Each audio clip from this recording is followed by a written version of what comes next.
মাটি আকাশকে বলল, তোমার সব বৃষ্টি, সব আলো আমার বুকেই তো ঝরে পড়ে, তবে কেন তুমি এত দূরে, একটু কাছে এসো না।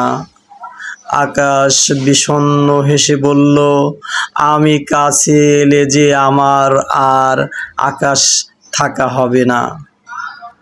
আমার ধর্মই তো অসীম হয়ে থাকা।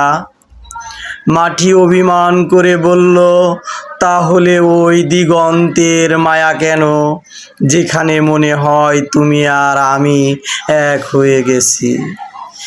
আকাশ দীর্ঘশ্বাস ফেলে বলল, দিগন্ত তো আসলে আমাদের মিলিত হওয়ার জায়গা নয়, ওটা আমাদের চিরকালের দূরত্বের সবচেয়ে সুন্দর প্রমাণ। আমি বৃষ্টি হয়ে তোমাকে ছুঁয়ে যাই, আর তুমি গাছ হয়ে আমার দিকে হাত বাড়াও। আমাদের ভালোবাসাটা এভাবেই দূরে থেকে হবে, কাছে এসে নয়।